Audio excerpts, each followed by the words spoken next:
আসসালামু আলাইকুম রহমতুল্লাহি ওবারাকাতু তাআলা। সম্মানিত ভিউয়ার্স,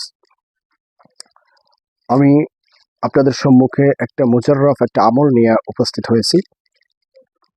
যে আমলটা করলে আপনার পাওনা টাকা, যে টাকা আপনি অন্যের কাছে পাবেন, দিতে চায় না, গড়িমসি করে পালিয়ে থাকে, যদি আমলটা একিনের সাথে আপনি করতে পারেন, ইনশাআল্লাহ আপনাকে এই টাকা সে ফেরত দিতে বাধ্য হবে।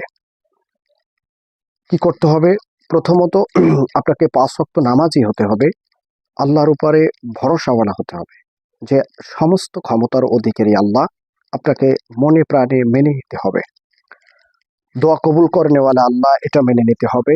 দ্বিতীয়ত হলো, ফজরের নামাজের পরে আপনি ওই নিয়াইতে বসবেন যে আল্লাহ, আমি আপনার কালামের আমল দ্বারা আমার শত্রুর বা আমার পাওনাদারের মনটাকে, দিলটাকে আপনি নরম করে দিন।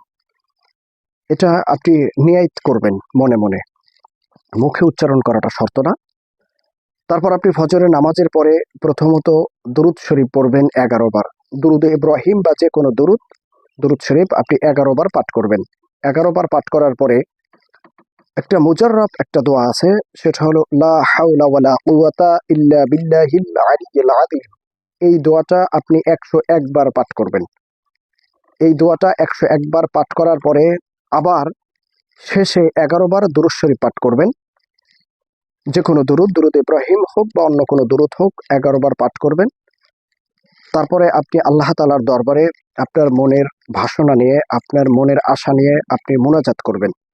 এই রকমের যদি 41 দিন আপনি করতে পারেন, টানা 41 দিন যদি এই আমলটা আপনি করতে পারেন, ইনশাআল্লাহ কোনো তাবিজ কবজ ছাড়া, কোনো কিছু সাহায্য ছাড়া আল্লাহ রাব্বুল আলামিনে আপনাকে টাকাটা উদ্ধার করে দেবে। ওই ব্যক্তি টাকাটা ফেরত দিতে বাধ্য হবে।